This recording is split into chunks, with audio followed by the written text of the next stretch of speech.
So I'm at the Safeway yesterday doing some grocery shopping. What when you go out and buy the food and whatever. I've done it once or twice, but I don't One, like to do it anymore. once or twice. There are Yeah. other aisles than the ice cream aisle, right? So, so wandering around, and they had this big cardboard box with the Hot Wheel logo on there. I'm like, okay, that's singing my song. So I go over and check it out. Next thing I know, I'm shoulder deep into this thing, bending over, digging into stuff because it says, 4 cars for $5, right? I'm like, that works out to affordable.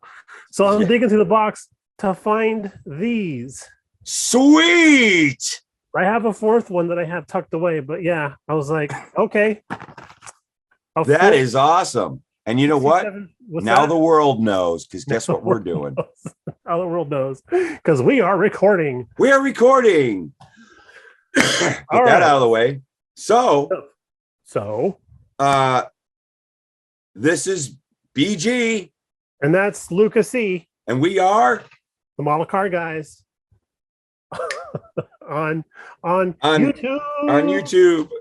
Yay, and we're back, and we got a great shoe for you today. Shoe right here for you. We got a great shoe for you today. Oh yeah. If most of the kids out there don't know that. No. If you're gonna do that, then I have to do Swedish Chef. Oh.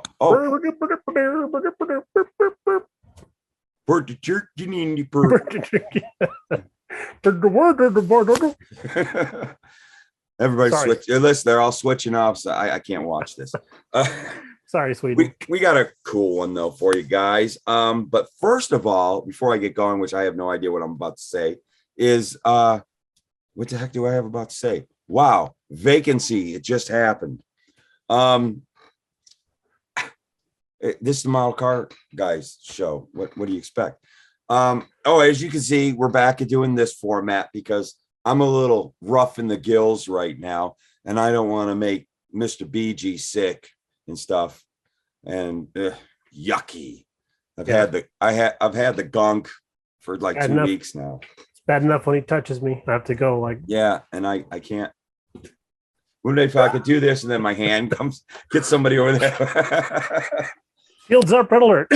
So we're many miles away from one another, but doesn't stop us from doing this show. I'm telling you, because we're dedicated. I'm sure so many people are happy that nothing stops us from doing this show. Yes, and we're always prepared because we do have. Oh yes. And do you have your red stapler? I do. You got to be prepared. You got to have the right equipment. Nice. And then, of course, I'll put mine right there. As you can see, the animated or virtual reality one right there. If I had a 3D printer, this would be the first thing I would print as a red stapler. I think that would be an outstanding idea. But you want to know something? I don't think anybody cares. No, they don't. Probably not. Anyways, so we're talking about what, BG? What are we talking about today? We're talking about the usage of panel liner in its many forms, not just by Tamiya, but everybody else who creates something like that, as a wash to help enhance and bring out detail. Yes, and it is a subject matter that can sometimes get polarizing out there. There's a lot of uses for it. Some people agree, some people not. There's actually uses for it that you wouldn't think of. Mm-hmm. But the big thing that both BG and I agree on this subject is the whole use of you needing to use that to create scale. And we're gonna talk about that. Because there's some people that kind of say, well, and I kind of was in this boat, but you do it. I haven't really done it yet, and I want to start playing with it. Is the using panel liner on model cars that are already finished and beautifully painted, and you run it through like the door jambs and stuff. Right. Yes. Right. Now, a couple of people that I'm very close friends with say not to do that because in the world of scale, if you're looking at a one-to-one vehicle and you see something that panel gap in reality is like the width of a dime, the width of a dime or something like that, right? Yeah.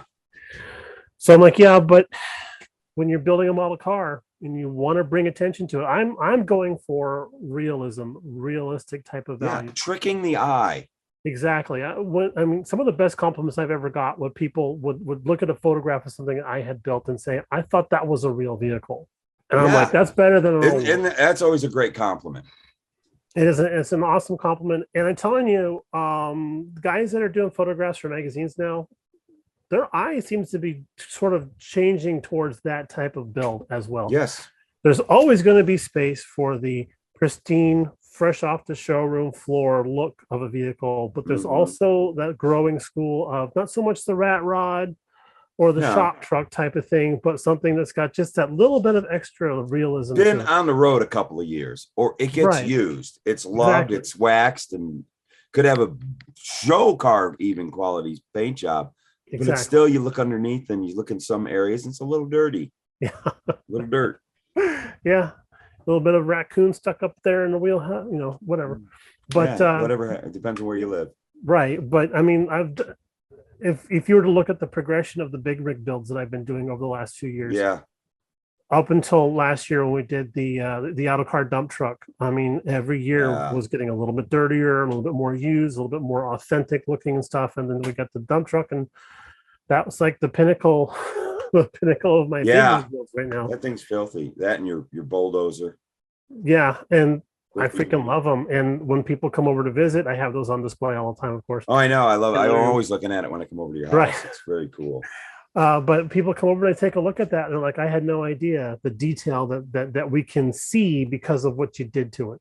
Yeah, exactly. And it's like the video that I made, and I've always talked about this. It's even if you have a nice clean car, especially when it comes to the chrome, that dark blue Willys that I did, and something that at that time I started realizing why I hated chrome so much on models and gave that toyish look. And I did this video, said that right there, the toyish look thing. I think did I hit you? I'm not sure. I'm sorry. Doesn't feel like it. But you got to take into account that when these models are scaled down, something like you have a fin that's 2 inches high in real life and it casts a shadow. When that gets scaled down to 24th scale, 2 inches, it doesn't cast the same shadow. Exactly. Shadowing and shading does not scale down. Right. So you have to create it. And you know where I learned that from? That is from Hollywood model builders. Oh, yes. Talk about trick in the eye. I was watching, which was probably one of the best making of I ever saw that was about the model building. Believe it or not, was the King Kong, the Peter Jackson's King Kong. The 1970s? There was a on the DVD, there was a making of, and then one thing they went over the model building of that boat that they were on. And that was something that one of the builders was talking about, how you had to not only create shadows because it's got to scale down, how they created light glow. And like all the little lights that were on, and they were working lights, and there's a bulb and there's a light on, but the scaled down light did not cast the glow that was needed. So he says, up in the, where it's hidden, there was another little, piece of, whatever light they use, or what do you call it? LED or something, shining a warm glow behind it. So it looked like the light was putting off a glow. And that's when I went, ding, that's the answer. Yeah. Well, when you talk about light, it's a lot like water in the aspects of it's made up of particles that cannot be changed. Physics cannot change those particle sizes. So when you're working on a scale model, and you want the light to hit the model in a certain way so that you can see panel lines, you can see depth to things, stuff like that, you have to reinforce it by actually making that a dark area. Exactly. Now on a real car, the door gaps and stuff, depending on what vehicle you buy, you could have very narrow panel gaps, or you can have very wide panel gaps, depending on what you buy. But the point of all this is that there is a depth to that, because it does recede into the car body by a few inches. Right. And you don't have that on a model car, because it's pretty much all one flat surface with just the tiniest little groove right there to hint at being a door. Exactly. So you have to do a little bit of a reinforcement there. Now, some people say that that's too much and it's too wide of a gap and all that kind of stuff. I'm like, well, true, but making something look like this, right? Yes.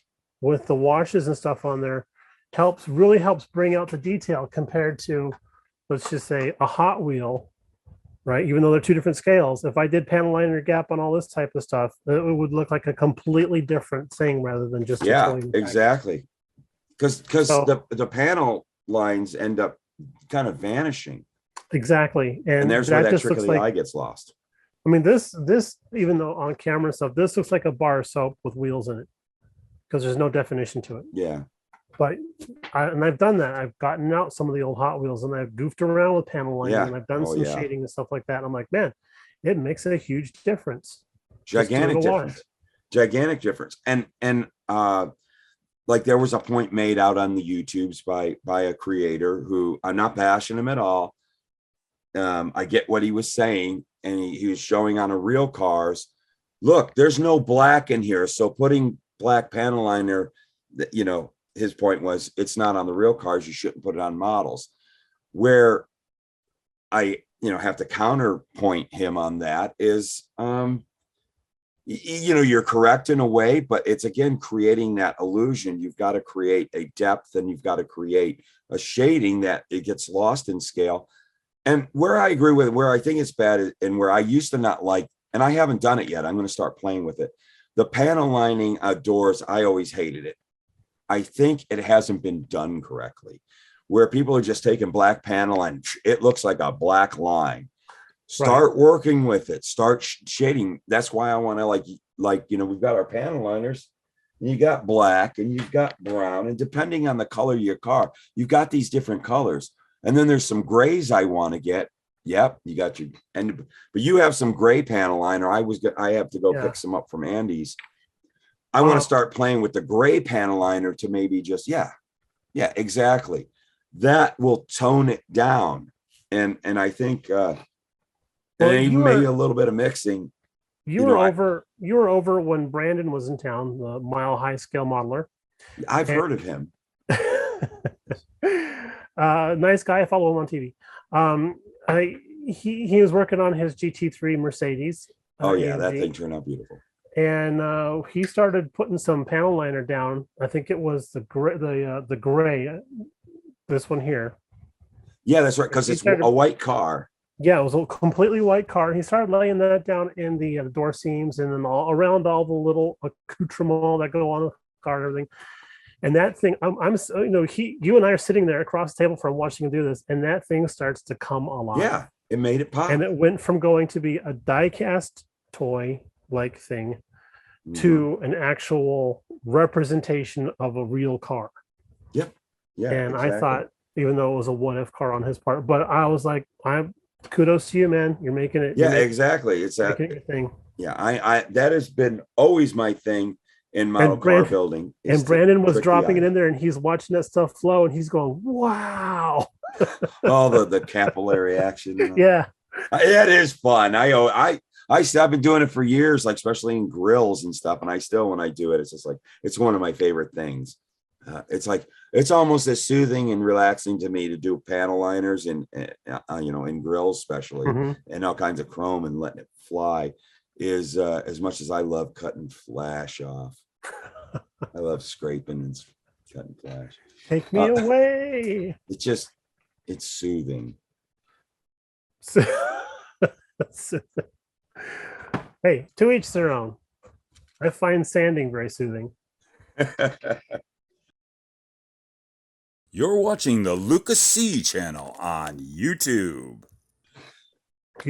But so true. I mean, and there's just so many other uses that, you know, begin thinking out of the box. And this is something that I picked up from Andy, I picked up from you, was in weathering. And that's where like the orange panel liner, there's the paint. I have more panel liners than this. But yeah, there's this orange one that's great for rusting. Right. That's like a fresh rust type of look. Yeah. Like just rained out. Where even like I have some of my rust, I might even be all done and I'll take some of that and I'll just start dabbing it in places and it starts running down little gullies. Yeah. Ooh, I lost my ear balls. Hold on. I got all excited and put them back in, almost knocked everything apart. Sorry for the earthquake, people. You We're good? back online. And so yeah, and the browns and all that, it's just so helpful with that. But also it's you know, just using it in places to enhance things and bring things up and creating shading and dirt and whatever else gets Right. on the bar. Well, I used to joke and say that the black panel liner was liquid shadow. Yeah, exactly. It is. It's Liquid exactly. shadow. Yeah, that's Shadow why in a I'm jar. really getting into wanting to try that grays and stuff. And I wonder, is there a panel liner? They have a detail or whatever that has blue in it. I don't believe Tamiya has one. If they do, it's not here in the States to my knowledge. See, But that would be awesome to use. because yeah. go out and look at shadowing on things and on a car or any type of thing. You walk outside. Except if you walk outside right now here, you'll burst into flames. But I know. I was just at an award ceremony for that for kids there. Not looking forward to going on. But you look at things, look at shadows. Shadows aren't just black. There's no absolute black. Unless you're reading a comic book and they're doing cell shading. Yes.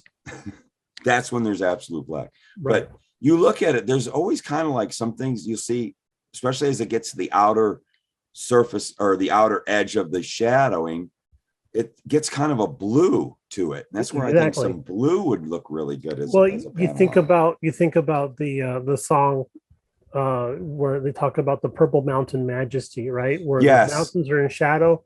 It wasn't until I moved out here, I happened to be looking at the Superstition Mountains. They were in shadow.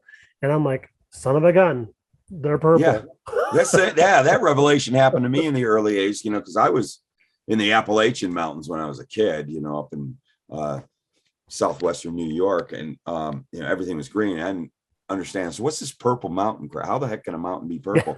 Yeah, I came out here and I saw purple mountains. I get the amber grain, amber fields of grain or whatever the lyric is, because I've seen beer commercials, so I know what they're talking about. Yeah, we got that covered. Yeah, but purple mountains, come on. Yeah, you Joshua, you're pulling my leg here. Yeah, it's a poetic lyricist or whatever they call it. Trying to be all creative and artsy. How dare damn right. With their non-rhyming words. That's a good point that you bring that up, because in a lot of military building, especially in airplane building, yes, you do something called pre-shading. Yes. You do your prime job, and then you come back and you go over every single panel line that you're going to be covering with some black, or this is why I like the NATO black, because that's not a solid black. It's got I love NATO black. A little bit of a grayish blue to it, and then there's also rubber black that's got even more blue to it. So that has a bluish kind of green into it. Yeah, and it's an awesome color. It's not just for hoses, but you do all of your panel lining with that stuff, and then you let that set up and dry and everything, and you come back and you shoot on your actual main color and all that pre-shading. And then there's also two schools of thought about pre-shading, because there are people who say that it's worth it, and there are people who say it's not. Yeah, I think it boils down to your painting technique. Now, I can tell you that pre-shading does not work if you're using rattle cans as your top color paint. Well, no, there's just too much material going down. Yep. Pre-shading is going to work with airbrushing. You can also control it. I tried that on my Aerovet. I started shooting the silver color on there, and wiped it all out. That's where it was a waste. Yep. No, it was a learning experience. There. You took what a waste of time to. I took that and put it into. Yeah, I took that waste of time and turned it into a learning opportunity. Awesome. That's spectacular. It's me using my words. We're done. Goodbye. All right. Here's the producers. No, I tell you, and it's brought something since I really started getting heavy into. Oh, one thing I want to bring up that was falling out of my head every time I'm going something Andy did once with, I think he used, I don't know, he probably used the lighter brown or something like that. There was a tan one, I don't have it, that he airbrushed onto one of his tanks. Oh, really? And it was straight, because that stuff's so thin. He just put it in his airbrush and I'm going to try this, and it looked like it was made it dusty. You could probably do that. I bet you if you did that with like several, like even the grays. Could you, man, you could make something look very dusty with that. Well, That's yeah, something to try. well, like if you have, that's a great idea because I've been thinking about this. I have this little Stuart tank here. This little guy, Stuart Little. Oh yeah. Okay. And he's supposed to be desert warfare, so he's got a lot of sand colored dust on him. Right? Yes. But if you want to do something like Mr. Parts Getter here, Mm-hmm. and you want him to look like he's just this road dust or just dust accumulated from just being parked someplace, then that's more of a gray dust. Yeah. If he's not near a construction zone or driving dirt roads or whatever. Yeah. And I remember, that's a good point. Yeah. So I have a model. This is probably one of my favorite builds. I've shown it a lot.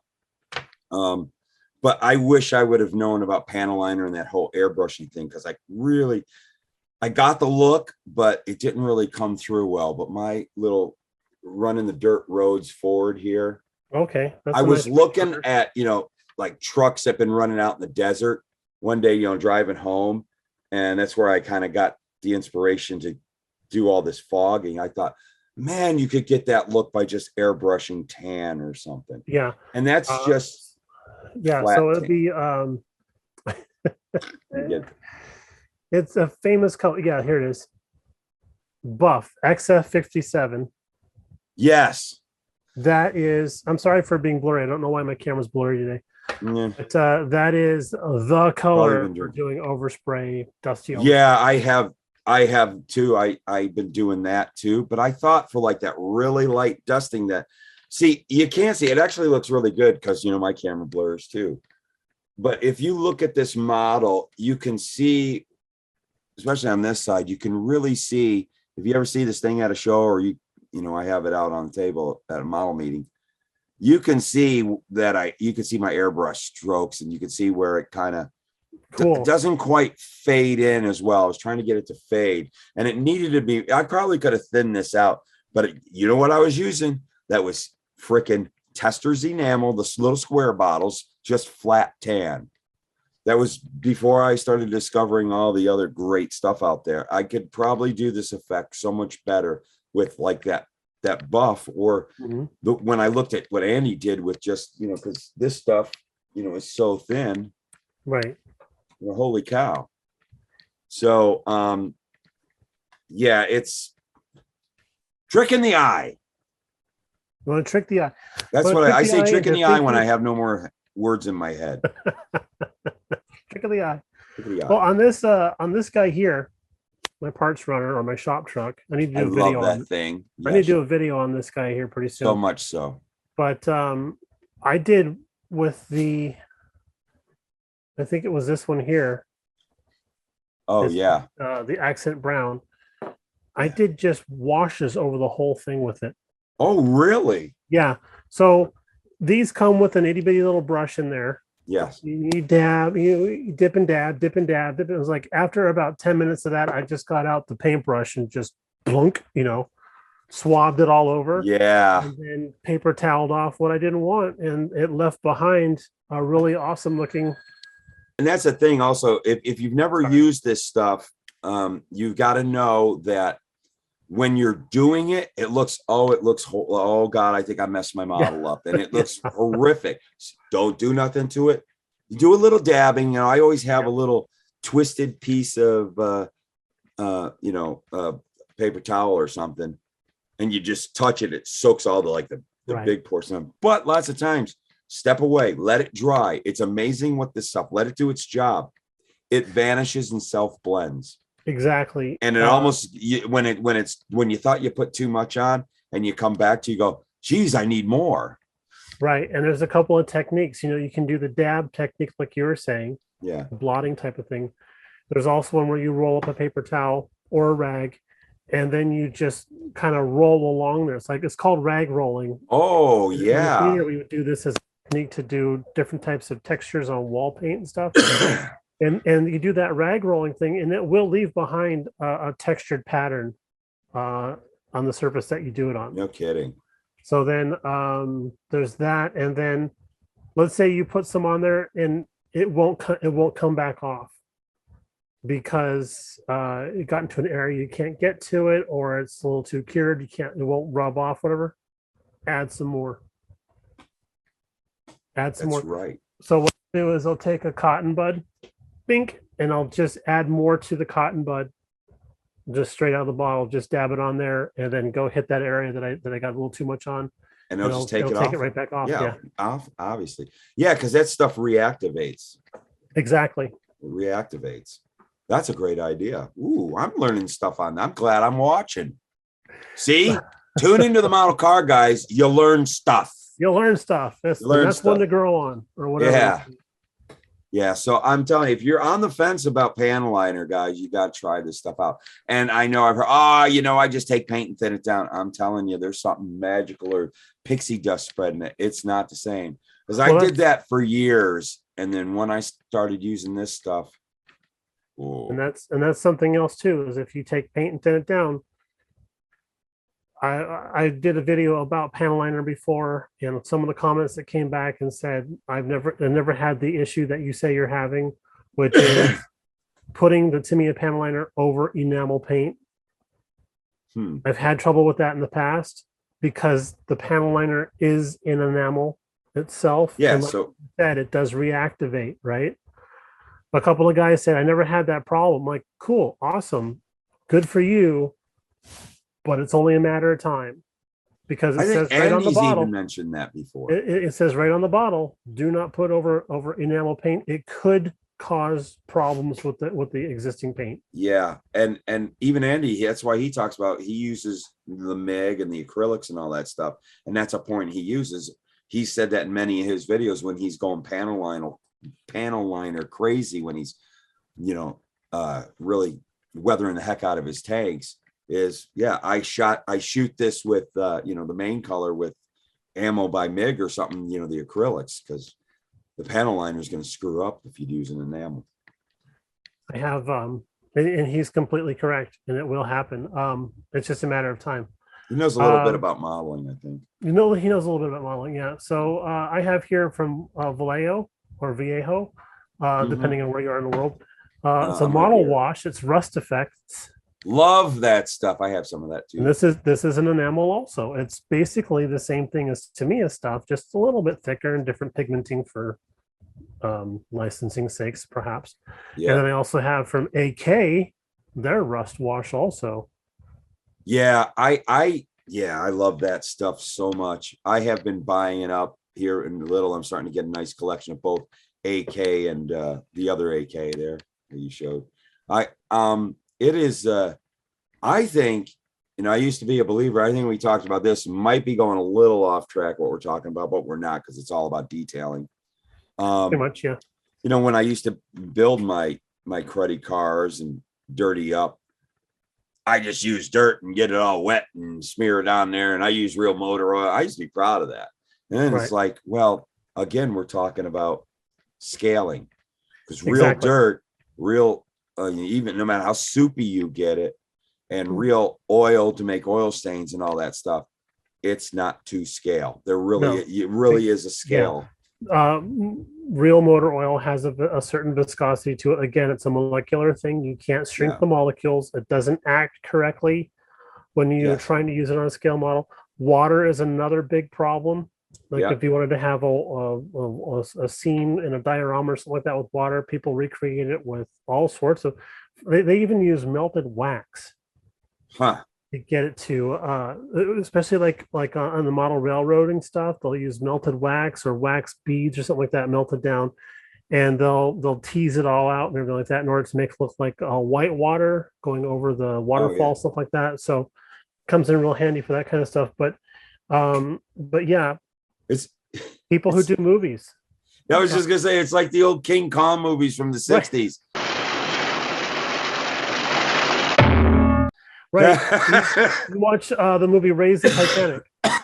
Oh yeah. You okay? Okay. From the 80s. From the 80s. You watch the movie Raise the Titanic. They had, I don't know, a mock-up that was so many feet long and stuff, and they had to make it a certain scale because the water they're using regular water. The water tank that they were in, they had to make the water look more realistic by making the model bigger than they needed it to be. Yeah, exactly. Otherwise, it'd be like, boop, Yeah, big gobs of, because water droplets are of a certain size. They can only get down to a certain size. So you have these water droplets, unless you break the surface tension of the water, and then you're getting into chemistry and all that kind of stuff. And we don't want to do that. Yeah, it's a crazy thing. Well, it's like there's a YouTube channel that has a whole bunch of documentaries all about model. I highly suggest it. I can't remember what it is, so I'll put the thing right there. I'll tell you what, guys, this channel, I've told you about this channel. This channel is awesome. And they interview all the great model builders in cinema. Not just in Hollywood, but the guys in Europe, and the guys that did all the Space 1999 ships, and it's really cool watching these guys, and they talk about the era when everybody lost their mind 20 years ago with CG, and it's like, okay, models no more, we don't need you anymore, goodbye. And they're all like, they were all going broke and hungry. Now all of a sudden it's starting to happen. The movies are now wanting to bring back models again, a lot more. The Mandalorian, everything in that's done CGI, right? But somebody still had to sit down and build a model of the ships to scan into the computer. Yeah, but there was still a lot of miniatures, a lot of modeling in that. Lots of modeling. There still is a big call for movie. It's so fascinating that almost died off, and then people are like, nope, we need, because a lot of times the director or the producer or somebody, they want some sort of three-dimensional item to look at so they know how to shoot it. Oh, yeah. And that's a lot of times where models come into play, and they're calling for that a lot more. It's like they're wanting, even like blowing up a building, man. It's amazing. These guys build these miniature buildings to blow up, and how they set them up, and they set the chart, they do it all, or blowing a bridge up. And then you'd be surprised, the movies you watch, you think there's no model building in this movie. You'd be amazed. That's what this documentary channel on YouTube shows. I am amazed by some of the stuff I find out. Like, that was a model, right? That car was a model. Those cars, there were, I can't remember what movie, but you guys will figure it out if you go watch the channel. They needed a line of a column or a line of Humvees going across the bridge, and the bridge blew up. And this model guy, the company, they got contracted to build Humvees this freaking big, and they did everything. They had to roll. They didn't motorize them, but they were going to pull them along, and they had to make they got plans from the Humvee, and they made all the suspension. Again, suspension freak, so I was freaking out on this. The Humvee suspension was exactly the way the real ones were, and they had to make everything to scale, look to scale. And I seen that. If you watch the movie, you'd think those were real Humvees getting blown up on a bridge. And they were just, they were like 2 feet big. That's awesome. Let's hear it for the model builders, man. Right. That's what I wanted to do. That so bad. I wanted to become a movie model builder. Me too. And that's why I like watching prop making shows. Oh gosh, yeah, definitely. I do too. I love those. I love them. I'm telling you guys, if you're someone, it's not model cars, I'm not interested. Model building. Exactly. All goes, what they do on tanks, what they do on movie props, what they do on, even like I got contracted once to do movie props. They were replica movie props for one of them companies that sell that stuff. And the stuff I was doing was actually 1-to-1 scale, but it's still model building. Yep. That's all I got to say. Now we're done. Close the show. Okay. No, not really. I don't know. I think we pretty much covered everything. We did. We beat this one up, didn't we? Yep. But we were excited about this one. I know. We kind of, what was it? I can't remember how it all, but that's how we do this. We spitball stuff, or all of a sudden one of us has an idea, call the other one, oh my God. And the other one will go, oh my God. And bam, you guys got a show. Yeah. So. Oh, it's 4 a.m. Why are you calling me? I had an idea. I can't, I don't write things down. I got to vocalize it right then and there. And right. I need if to the carry egg comes out at 4 o'clock in the morning, I got to crack that thing right then and there. I don't know. I made that up myself. What do you think? So if we're going to close out here, maybe we should do the plug for the BG scale model workshop page. How about if we do the plug for the BG scale model workshop page? That's a great idea. You go ahead and do the over on Facebook. I know some of you don't do Facebook, but if you're thinking about doing Facebook, then you're welcome to come on over to BG Scale Model Workshop. Now that we added the word scale in there because it's home to everything that's model related, all model building genres. Okay. Yes. And we add the word scale in there because as an admin for other model building pages, you find out that people just send stuff because it's got the word model in there. Yep. And tired of getting those pictures. So nobody needs to see that. Nobody needs to see that. Some of us need to see it. Thank you. It's like, thanks for caring. So you didn't. I was letting you didn't do, the snap to show it. There we go. That's what it looks like. So the whole time you were talking, it was all blank right here, but now there's something there. Oh, that's too bad. Because you snapped your finger. So thank you very much for letting me plug that. I appreciate that. Well, thanks for doing it. Yeah, so I'm a big part of helping BG out with his new group, and we just kind of felt like it was he helps me so much on the Luka Cee Model Car Hobby Headquarters group, and we want to keep that just model cars. I had thought about starting another group that was everything, and he's going to start. Oh, why don't you start the group, but I'll help you with that. So we're kind of like in link together. We're partners, right? Right. And so it's really taken off quick, isn't it? There's some great models on there. Science fiction. I love space models. Science fiction, some figure painting going on there. I love. Yeah. Finger. I'll probably never paint a figure, like one of those muck cats or whatever. Yeah. But some guys, my buddy Paul from Paul's Messy Bench, he's been posting on there. Yeah. There's Mike from up in Canada. He's been posting some stuff. He did some monsters from Aurora Monsters, like Frankenstein and Frankenstein's bride sitting on a couch or something. And it's just some people have been posting some awesome stuff, some military stuff here and there. And a lot of guys that have been posting car stuff are also posting along with their car stuff, the military stuff. You do see it like what we've been talking about. You see it a lot more in our hobby. A lot more car guys build everything. There used to be such I'm a tank builder, I'm a car builder, I'm a plane builder. And it's like my buddy Darren Cook over there, the grumpy old scale modeler. And the guy is just anyways, try to have a conversation with him. Anyway, he's like in this kick of doing cars right now, and he's working on the Silvinos next gen.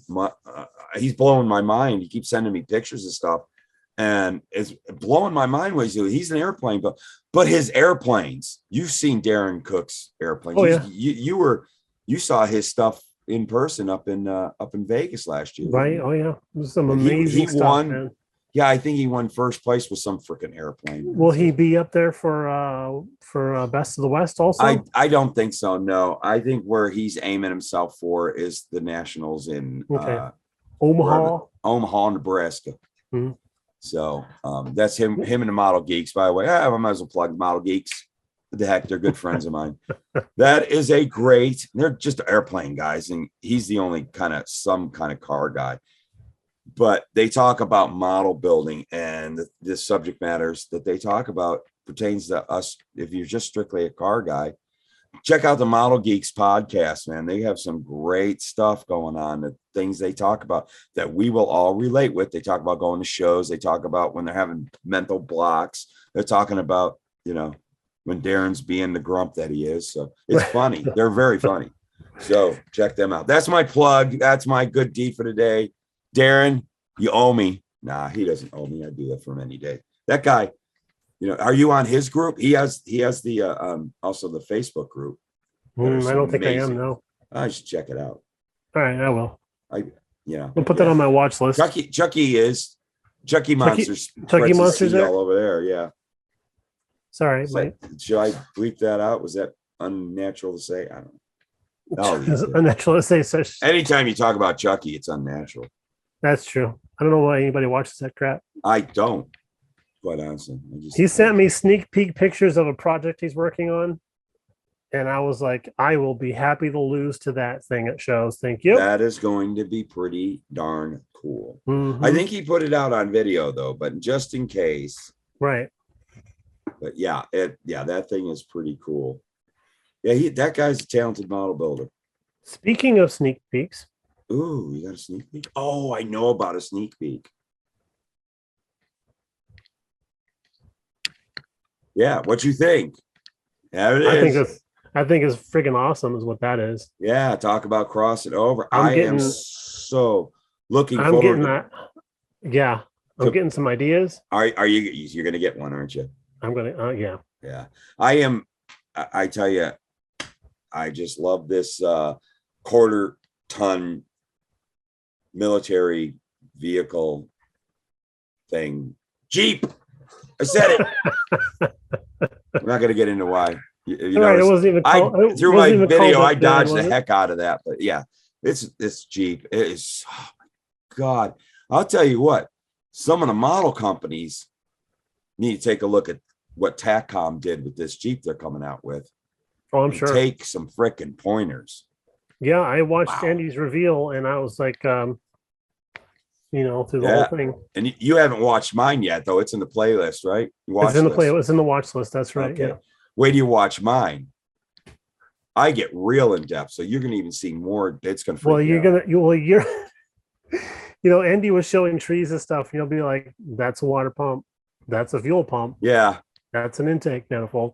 Everything. Andy's like, "Here's some engine parts." Yeah. Well, and that's why he wanted me to do it. I actually very honored. I put the video up today, and it's getting really good views. And Tim Brown called me. He loved it. He says, and he's also mad at me because I put a lot of ideas in there. And now he's like, I got to buy 3 of those things. Now I got all these ideas thanks to you. And then, and a few other people. But I got a call, not a text. I got a call from Andy going, I love the video. Because I'm kind of schlumpy right now.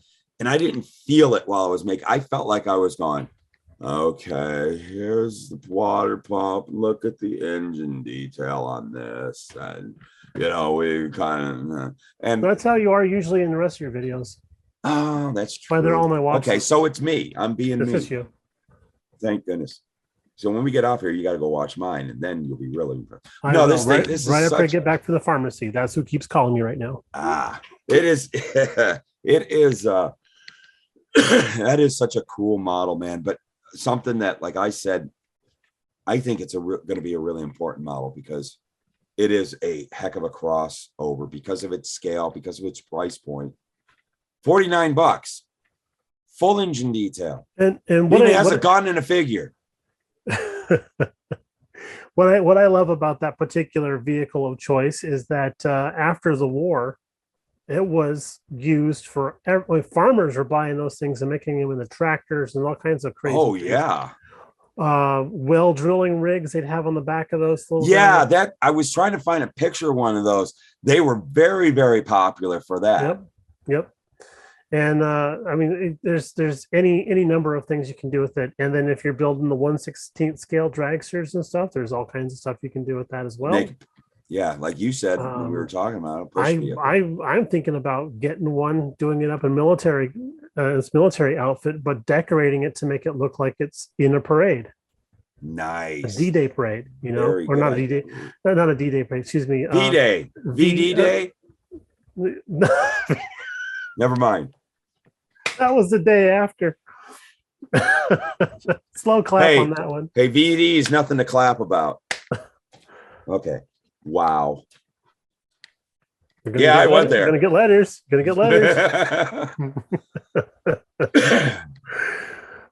the kids to bed now. Yeah. What? So it'd be really fun to do one done up in like a parade. Yeah, and have fun with your panel liner. Thank you. You see how I did that? Well, something that scale, I'll probably have to get a larger brush in order to brush on the panel liner with that. Yeah, probably. I had somebody make a comment on the video that was something I was totally thinking. They go, you got to get one of those to Dave Bell and see what he does with it. Oh, Don. yeah. Yeah. Oh, I know. When Dave You ever- sees it, he's totally going to get one. I can already imagine what Dave Bell. You ever seen a quarter-ton military vehicle turned into an assault flat racer before? And he'll do it. You'll see it. You'll see it. An electric salt flat racer, so he can take that engine and put it into a rail. That man will do it. He'll do it.